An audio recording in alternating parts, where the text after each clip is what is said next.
See, Moses just said to stand firm. He said, you need only to be still.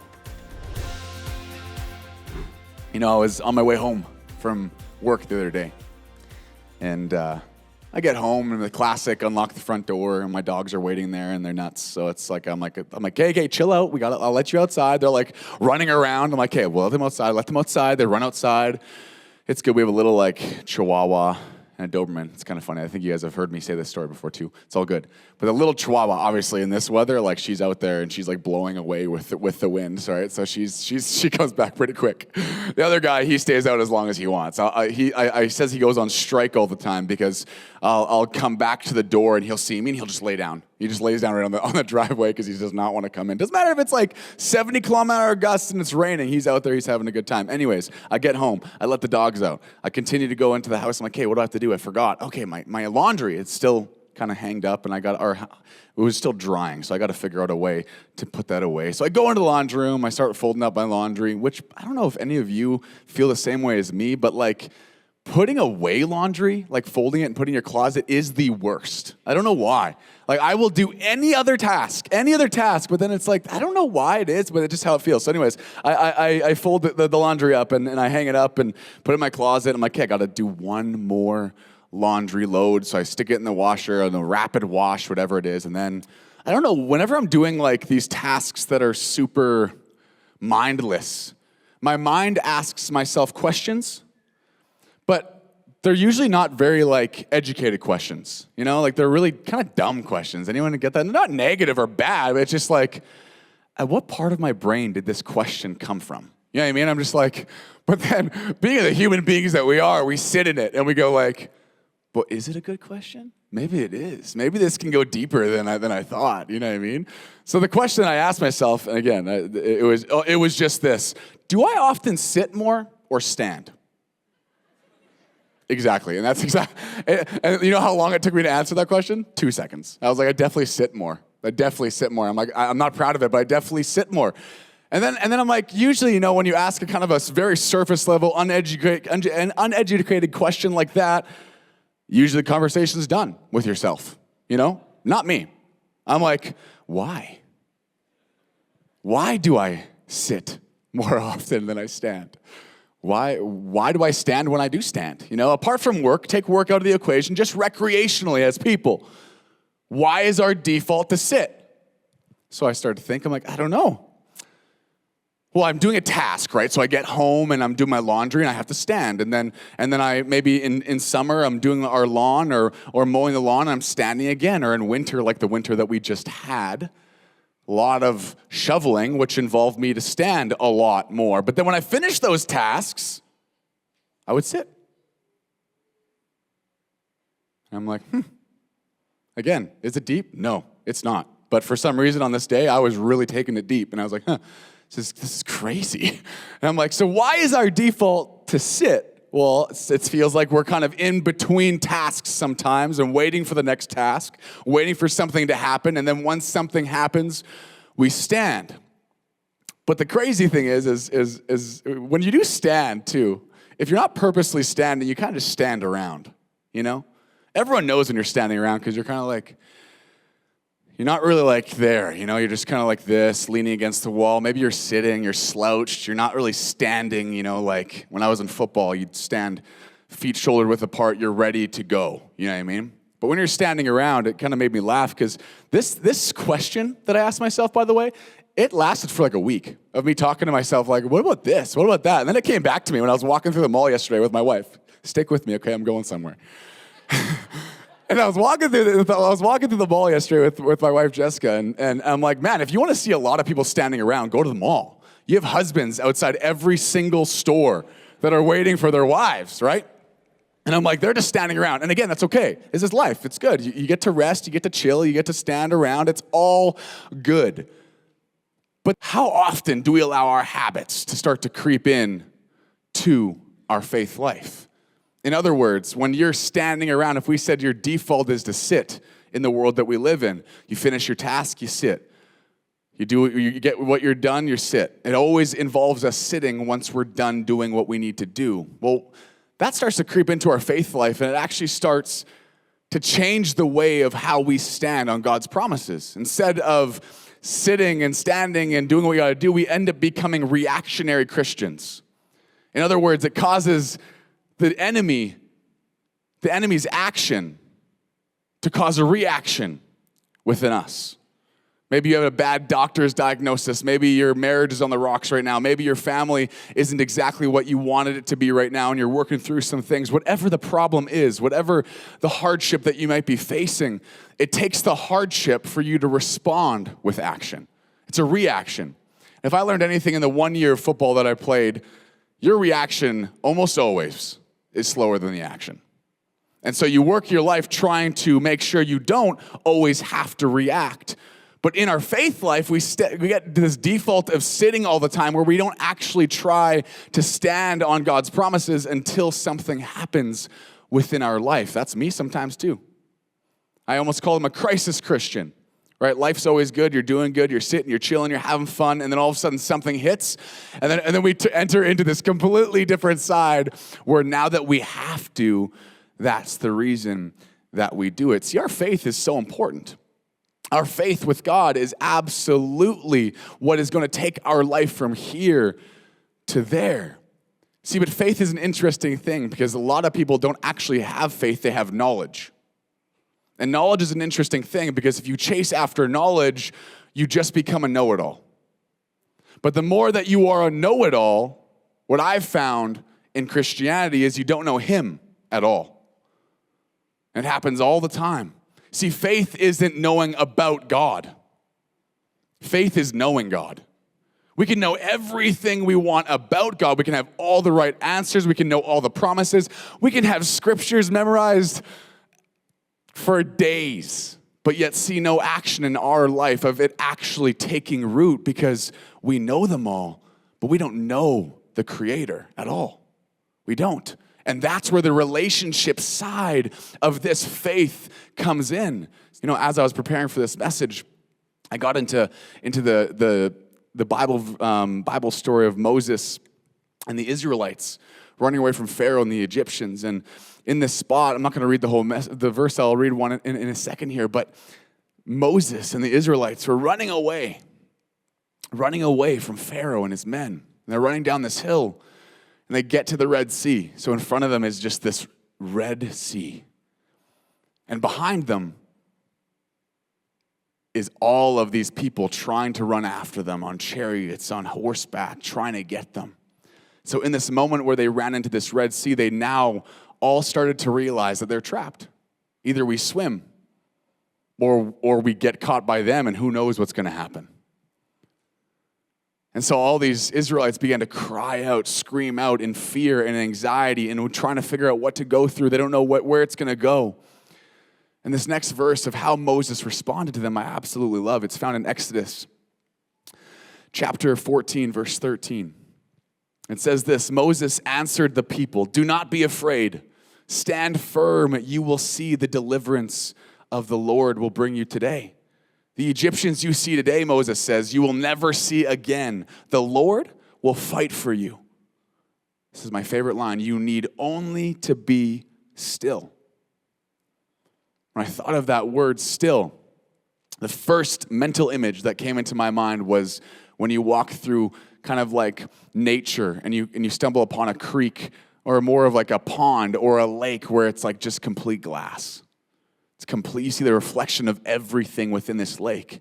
That peace, that stillness within that is absolutely phenomenal. See, He made a way. His cross wasn't for us to not live a good life. And if we don't live a good life, I feel like it's complete waste in my life if I don't strive to believe as much as I can and wrap myself in God's promises to the point where I feel like life is going to get better and better and better and better. See, God already took care of his part. But will you take care of yours? See, Moses just said to stand firm. He said, you need only to be still. That is your part. The Lord will fight for you is the next thing he says, which is absolutely phenomenal again. See, when you focus on problems, it's impossible for you to experience stillness and peace.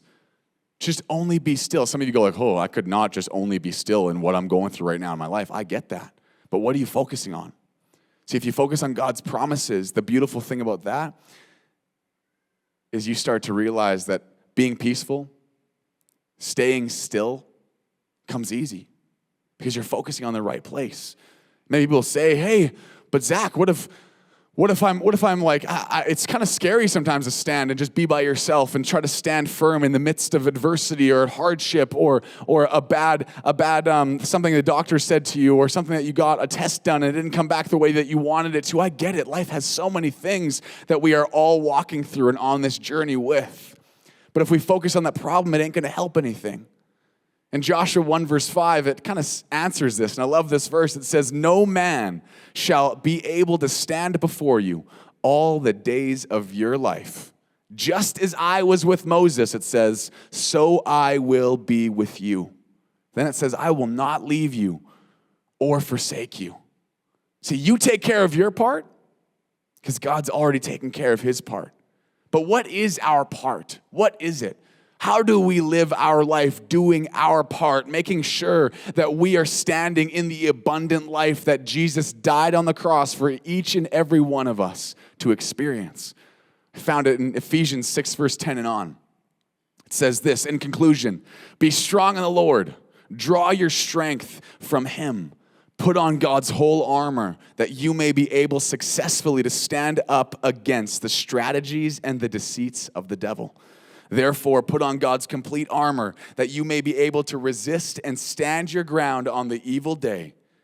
And then it says this, and having done all to stand, stand therefore, having tightened the belt of truth around your loins and having put on the breastplate of integrity and of moral rectitude and right standing with God. What is our part? It's to be strong. But it's not to be strong in ourselves. It's to be strong in the Lord. The Bible says he will fight for you. So I don't know what you're going through. I don't know if you feel like you're gripping onto something as tight as you possibly can grip onto it, like a promise or something in the Bible, and you feel like I'm starting to let go. I don't know if the strength is going to hold. My answer to that is saying the Bible says that you strengthen yourself within the Lord, not strengthen yourself within yourself. That's not what it says. It says the complete opposite. So if you feel like you're exerting so much strength that you can't hold on anymore, you get to a point where you realize that God's already done all of that, and instead of grabbing on, you take those promises and you wrap them around yourself, knowing them so well that regardless of what goes on in your life, regardless of what hardship comes up, regardless of what problem you might go through, it doesn't matter because you're not having to hang on. You're being held. And that's a very huge difference. Because when you're holding yourself, it's tough after a while. You get tired. You might have been beat up for a long time and you don't have the strength to hold on anymore. But the beauty of all these verses is all it says is strengthen yourself in the Lord. Strengthen yourself in the Lord. And then Moses is saying, look, you're going to be good. Just stand firm and be still. That's it. You're not reacting to anything. You're just completely taking action on your part and saying, I am going to learn these promises so well that when I go through something hard, I don't have to be a crisis Christian where all of a sudden you go, oh my goodness. See, you know what I love about the story in Moses is that this isn't old covenant anymore. Moses said back to the Israelites, stand and wait for God to deliver you. He'll deliver you. They had to stand and wait. The beauty of now is that everything's already laid out for us. Every promise in the Bible is yes and amen. It's done. You're not waiting for anything else apart from you just fully believing in it. Fully believing in it. Like I said, the enemy's got problems, but God's got promises. Which one are you wrapping yourself in daily? And I'm not saying you're choosing to look at your problems, obviously. None of us want to choose to look at our problems, but some of us aren't purposeful with looking at the promises. And you have to be purposeful with one of them if you want to guide your life to a spot you want to go. And so when you be purposeful, holy, your life starts to get really good. You start to realize that you might be in the middle of problems and hardships and stuff, yeah, but you're able to stand and you're able to be still. He's not saying go fight the devil in hell. He's just saying strengthen yourself in me and then stand. And then he says, I will fight for you. How cool is that? It's like when you walk down the street with bodyguards. Never happened to me before. But you see these celebrities, they're walking around with like 15 bodyguards. It's like, they're chilling. They don't got to fight no one because they're going to fight for them. You know what I mean? And there's this peace within that to go, yeah, I'm good because everyone's around me. As Christians, we have that. God. And he's within each and every one of us. And when we go through life knowing that, man, life starts to get so much better. See, in James 4:7, I'm going to close the story here, but James 4:7, it says, so give yourself completely to God. Stand against the devil, and the devil will run from you. I'm going to read that again. So give yourself completely to God. In other words, get to know God. Stand against the devil. Get to know God. Learn what the promises says, and then all you got to do is stand. And then the devil will run from you. People don't realize that those are steps. And people try to skip to step 2 before they're done step 1. Okay, step 2 is standing against the devil. We'll all agree on that. But if you skip step 1, now you're standing against the devil with your own strength, which leads to you focusing on your problems even more, which leads to you going down this path where at some point that grip of trying to do it yourself is going to give way. It's going to give away. But if you go back to James 4:7 and in step 1, you strengthen yourself in the Lord, you give yourself completely to God, now when you stand against the devil, it's easy. I won't say completely easy, but it takes your own person, your own discipline, your own thought life, your focus. It's your own discipline to take you into a spot that goes, yeah, I can stand here. I'm good. Whatever the devil throws at me, I already know what I believe, and that's the promises that I continue to stand on every single day of my life. And then step 3, that's my favorite. The devil will run from you. It's that easy. It's that easy. Don't overcomplicate faith. I get that we go through hard times. I get that we lose people. I get that sometimes we get these diagnoses that we don't want. I get all of that 100%, and it's so hard to go through those things. So please don't think that I'm belittling that side by saying it's easy. I'm not. But I am saying that our part in just strengthening ourselves in God and becoming that to be our focus, that's not very hard. And then when you do stand against your hardships and the things that come up in your life, you can stand firm and strong knowing what God's already done for you. It's so cool. You can stop using your own strength. When I was 9 years old, I really wanted to have a birthday party at, I can't remember what the place was called in Winnipeg, but it was like a big rock climbing place. Inside. I have a December birthday, so it's like either we go tobogganing or we go somewhere inside. And so tobogganing got a little old after a while, and so I was like, we got to go rock climbing. And so I'm 9 years old, and I'm stoked to go rock climbing. And of course, I'm sure all you parents know that I have kids right now. You send all the invitations with them to school, and you give to all your classmates, and you have a date that you have, and then everyone comes to your birthday party on this day. And it was one of those rock climbing places. And of course, being the 9-year-old boy's boy that I was looking at the biggest wall, and I was like, I'm climbing that first. I don't even care. That's what I'm going for first. So I told my dad, I was like, Dad, do you want to come belay me, and attach the rope to me, and then it goes up to a little harness up there too, and then it goes back down to my dad, and then he just makes sure that the rope is tight enough so that if I do fall, that I don't fall very far, okay? So we were going, and I started climbing up this wall, and I get 2, 3, 4 feet. Again, I'm 9 years old, keep that in mind. So 2, 3, 4 feet, I'm feeling high already. I'm like, oh my goodness. I'm trying not to look down. I'm looking up, and only looking up, which I could make a whole entire other message on, by the way. Stop looking down, look up. Anyways, and I started going up, and I get to about 5 or 6 feet up, and I'm like, and I get to the spot, if you've rock climbed before, you kind of get to a spot where you're like, I don't know where else to go from here. I feel like this is too far out of my reach. I don't know if I could do that. And then my dad from the ground is like, hey, Zach, your right hand, raise it up a little bit more, grab onto that, and stretch it a little bit, and then you can raise up your left foot up to where your knee is, and then there's another little spot you can grab onto there. And I said, oh, sweet.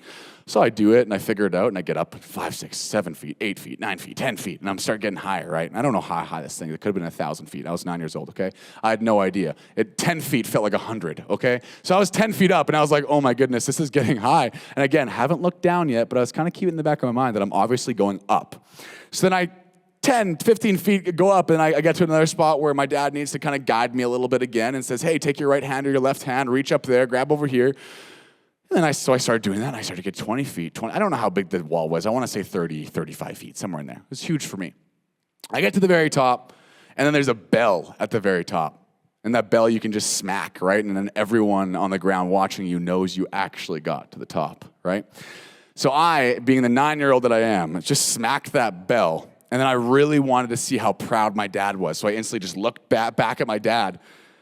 And then I started to realize how high I was. And I was like, okay, yep, no, I'm good. I swung back onto that wall as fast as I possibly could, gripping onto those rocks, whatever it is, hugging my chest as closely as I could to get to the wall because I didn't want to fall. In reality, I was hooked up to a rope, onto a harness, to my dad. So I was fine. But I wasn't believing that. I was completely like, nope, I'm going to fall. And so my dad's at the ground saying, Zach, you're good. Like, you made it to the top. I'll bring you down. All you got to do is lean back. And I'm like, lean back? What are you talking about? I'm not leaning back. This is going to be ridiculous. So he's like, just trust me. He's like, just take your right hand off, bring it down a little bit, and then with your left hand, just like grip onto the wall and slowly come back until you feel the rope get tight, and then you're being held. So I tried to do that, and like, I was probably an inch away from that rope actually grabbing me, and then I'm like, nope, can't do it. And I went back up to the thing and just grabbed the wall again. This went on for a couple minutes until finally my dad's like, hey, just trust me, okay? You're good. Like, just trust me. You need to go. Like, I am here. I'm going to make sure that you're not going to do anything bad. You're not going to hurt yourself. I'm sure in his head, even if the rope broke, he'd catch me. You know what I mean? Like, that's just how it was. But I didn't think that. I'm like, there's no way you're catching me. I'm 9 years old. I'm way bigger than you, Dad. You know what I mean? Like, that's what you think in these moments. The fear rises up, and you're like, you don't focus on anything truthful. You focus on complete lies the entire time. And you're like, oh my goodness, how did I get myself in this mess? Anyways, long story short, I took my hand off. I took my other hand and started to like kind of lean back until finally the rope was catching me. And then at this moment, I was like, oh, I'm good. There's nothing to worry about anymore. So my dad brought me down to the ground, and it was good. Everything worked out, and I started to trust that a lot more, and I started climbing all these different walls, and I started getting to the bell and hitting it and just like jumping off the wall. Like, it was just like you were completely entrusting with that rope, with what you were going through. And again, just like the beginning of my message where you start to think about, do I stand or sit more? I started to apply that to my faith life in preparing for this message and started to think, how often do we not trust God's promises? See, you are in your life right now, and let's say you are a rock climber. You get to the top of that wall, and you now need to come down. You've wrapped yourself in God's promises, and that is your rope. Let's say that's your rope. So that rope is wrapped around you. So you don't need to hang on. You just got to back off the wall, lean off, and you just swing freely in the promises of God with whatever it is that you're going through. But it takes us trusting the rope. And I wouldn't back off that wall until I trusted the rope. And so when I trusted that, of course I trusted my dad on the ground. And of course we trust God. If I ask any one of you, do you trust God? You'll probably say yes. But when it comes to actually your actions and what you do with your life, that's different. How do you trust him? Do you wrap yourself in problems of life, or do you wrap yourself in promises? Because when you wrap yourself in problems, you always think that you have to get through them yourself with your own strength, hanging on. You're white-knuckled, hanging on to these things, hoping that nothing bad's going to happen. When God's just saying, look, all you got to do is submit yourself to me. Get strong in me. Read the Bible, read my word, read the principles and the promises that I've already laid out for you so you can live the best life you can possibly live. And then once you've wrapped yourself in my promises, God's speaking, you just hang freely and you're good. Why? Because you've already made that action. Yeah, give Jesus a hand. You've already made that action. You become not a reactionary Christian, you become an action. And the action doesn't mean you're fighting things off. No, you're just getting to know the truth, wrapping yourself in God's promises, and then you just step off. Too many times we hang on with our own strength, and we slip back into the natural when God's working in the supernatural. And if God's working in the supernatural, then you got to realize that you don't got to hold on anymore. But what you do got to do is your part. And what's your part? Submitting yourself to God.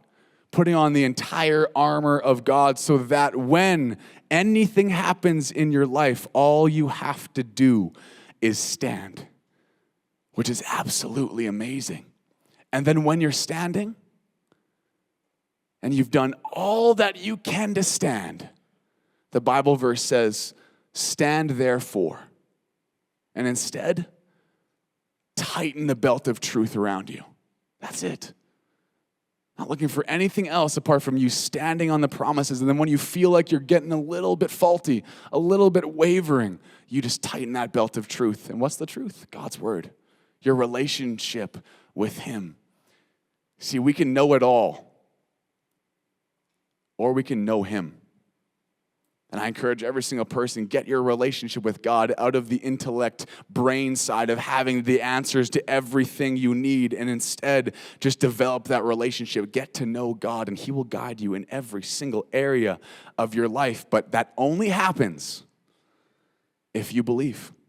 If you believe, not if I believe, if you believe.